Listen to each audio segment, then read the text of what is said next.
96 का जो दस्तावेज है शंकराचार्य का, उसको भी हम सामने रखेंगे।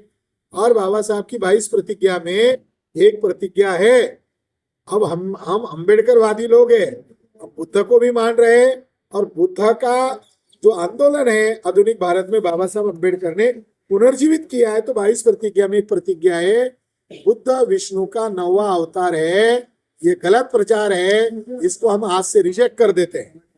अगर वो मेरिट पे टिकना चाहते थे तो श्रद्धा और आस्था को आधार बीच में नहीं लाते, तथ्य और सबूत को आधार में लाते। RSS के लोगों ने हमारे गवई साहब को मंदिर लेके गए, वहां पूजा अर्चा करवाई, बाद में CGI के कुर्सी पर बिठाया, और अभी उनको जूता मारा। उन्होंने माफ नहीं करना चाहिए था।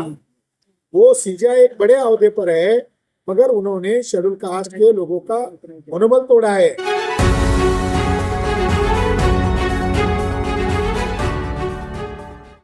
सर, इसी पार्क में कई बार प्रेस कॉन्फ्रेंस हो चुकी है, भंते जी आए हैं, बौद्ध भिक्षु आए हैं, सब अलग अलग आते हैं, अपना दावा पेश करते हैं कि हम बचाएंगे बोध गया को।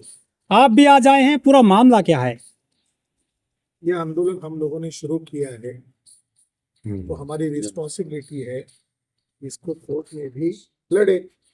जब हम लोगों के बीच में जाकर सबूतों के आधार पर बोल रहे हैं, तो लोग हमको कह रहे हैं ये इतने सारे सबूत आपके पास है, तो ये सबूत कोर्ट में क्यों नहीं दे रहे हो? आप दावा कर रहे हो तो फिर उधर दावा करो। तो हम कोर्ट में भी आए, लड़ाई सड़क पर भी होगी और लड़ाई न्यायपालिका में भी होगी। आप सर 76 साल से लड़ रहे हैं, लेकिन कोर्ट से तो आपको फायदा नहीं मिल रहा। बाबा साहब अम्बेडकर ने जब बुद्धिज्म स्वीकारने का प्रयास किया था तो लोग ऐसे ही कर रहे थे, कब होगा? तो बाबा साहब ने कहा कि मेरा कारवां मेरे जाने के बाद युवा लोग चलाएंगे। तो आज कई सारे बनते हैं, कई सारे उपासक लोग हैं अलग अलग राज्यों में। चलो इस बहाने, इस मूवमेंट के बहाने सबको मिलने का, संवाद करने का, इकट्ठा होने का अवसर तो मिल गया। लेकिन आशावादी है। बौद्ध भिक्षु इकट्ठे क्यों नहीं हो रहे? सब अलग अलग राह से चले हुए हैं पूरे देश में।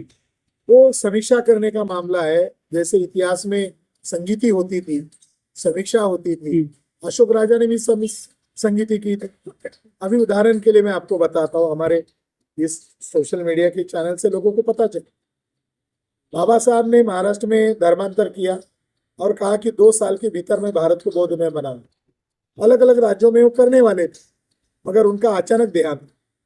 RSS के लोग बाबा साहब के इस धम्म के आंदोलन को देश में न फैले, इसके लिए RSS के लोगों ने एक डुप्लीकेट संगठन बनाया है, और उस संगठन का नाम है भारतीय बौद्ध संघ। उसका जो हेड है वो गुजरात का है, और हर साल मोदी का जन्मदिन मनाने के लिए बाहर आता है, बाकी वो बाहर नहीं आता है। उसका नाम भी उन्होंने रखा, बंदे का चोला पहनाया और उसका नाम रखा संघ प्रिय राहुल। और वो संगठन कौन चला रहा है? इंद्रेश कुमार चला रहा है, जिसके ऊपर बम ब्लास्ट के आरोप है।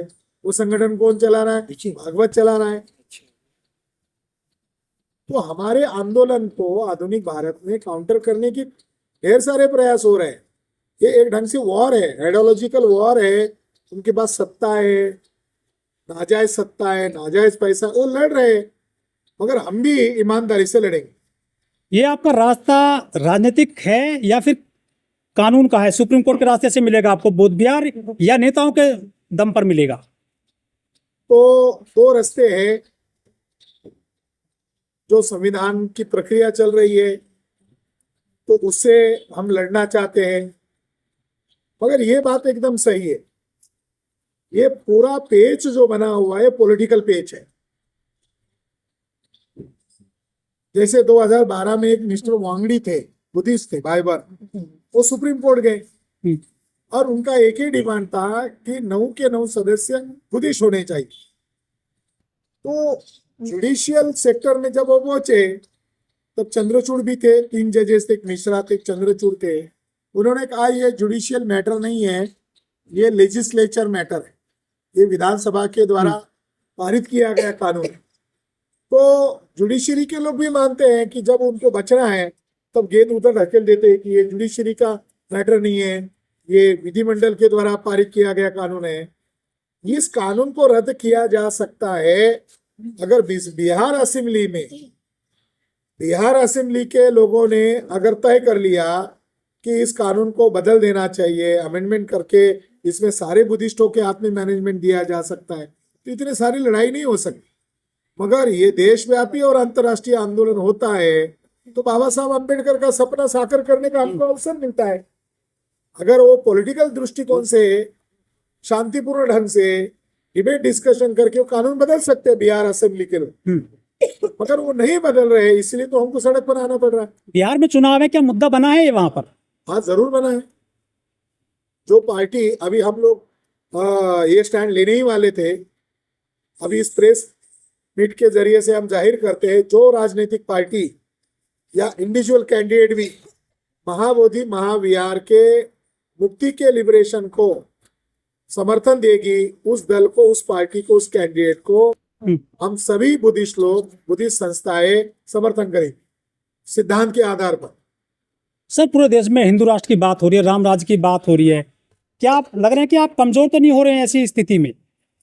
स्वामी दयानंद सरस्वती ने कहा था, ईमानदार ब्राह्मण थे, सत्यार्थ प्रकाश में पेज नंबर 81 पर कहा, हे आर्य ब्राह्मणों, तुम अपने आप को हिंदू मत कहो, हिंदू मुगल मुसलमानों द्वारा दी गई गाली है। और उन्होंने स्पष्टता व्याख्या करके बताई, हिंदू यानी चोर, डाकू, गुलाम, नीच, छली, कपटी लिखा है। तो इधर वो हिंदू हिंदू चिल्ला रहे थे, हम लोगों ने एक अभियान चलाया, हिंदू गाली है, हिंदू गाली है। अब वो हिंदू से पीछे हट गए, अब सनातन सनातन चिल्ला रहे। सनातन तो बुद्ध का वर्ड है, सनातन तो बुद्ध के धम्मपद में आता है, यमक में। और उसको भी ब्राह्मण हमेशा दावपेच में परिवर्तन करता है। असली लड़ाई हिंदू कब आएगा? जब मुसलमान आएगा तब हिंदू आएगा। ये फेक लड़ाई है, हिंदू मुसलमान, ये झूठी लड़ाई है।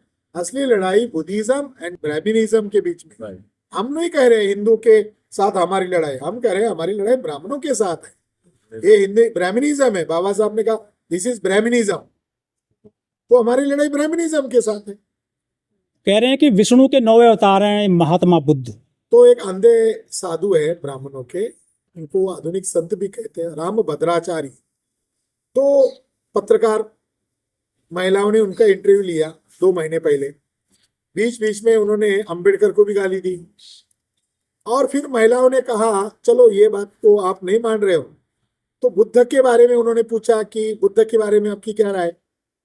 तो राम भद्राचार्य को हम धन्यवाद देना चाहते, उन्होंने मान्य किया इंटरव्यू में बुद्ध विष्णु के 9वें अवतार नहीं है।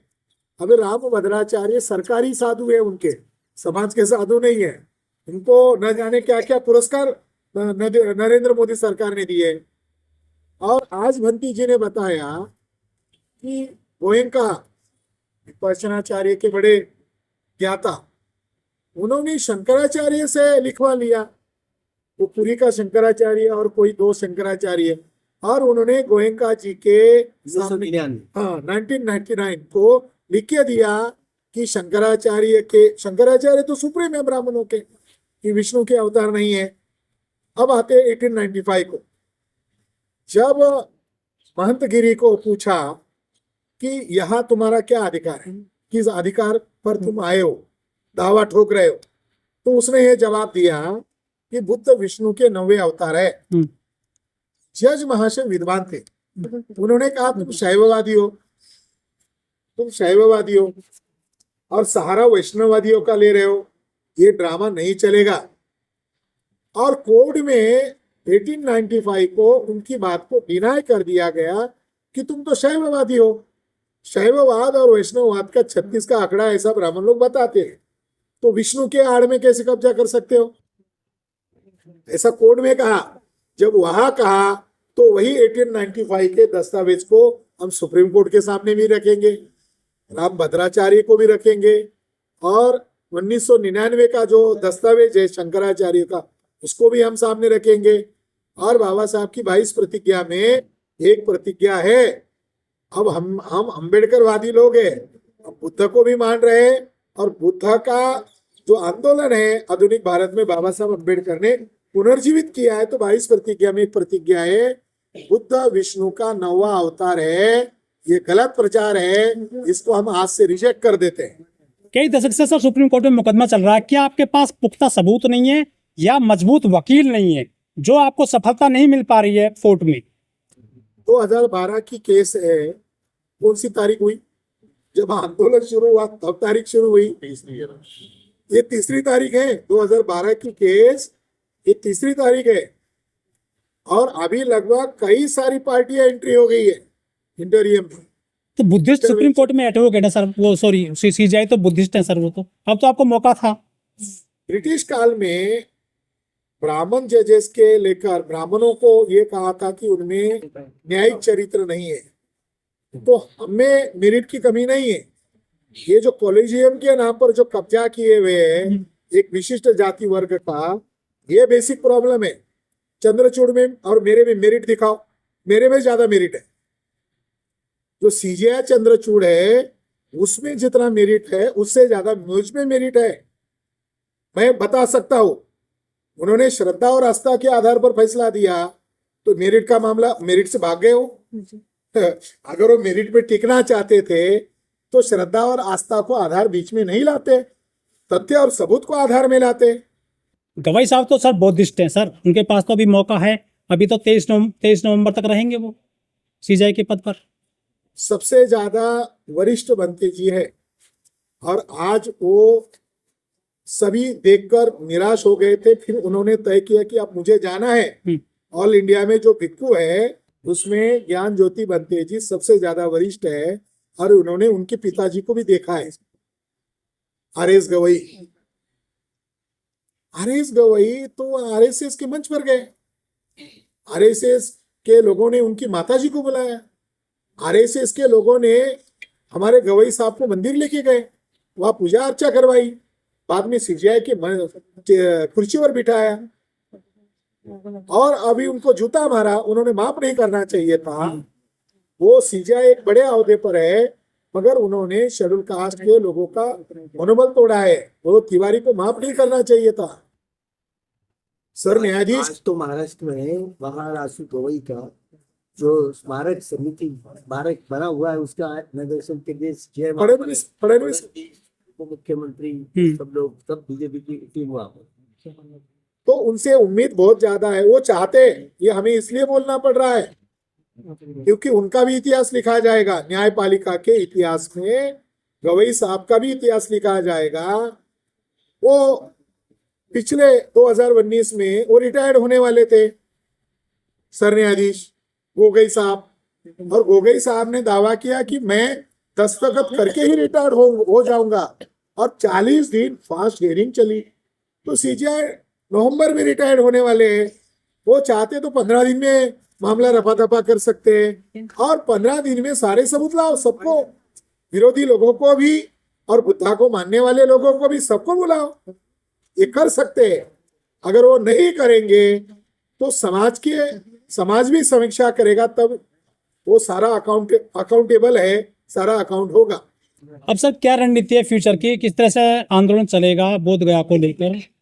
अब हम लोगों ने एंट्री कर लिया है। अब दूसरी हमारी रणनीति, राष्ट्रीय लेवल की एक मीटिंग दिल्ली में ही बुला रहे हैं, मगर अब हम लोग दिल्ली से बोध गया की तरफ मार्च ऑन करेंगे। कुछ उसका खाका तैयार हुआ है, तारीखें डिक्लेयर करेंगे, मगर मासेस लेवल पर भी हम लड़ाई शुरू करेंगे।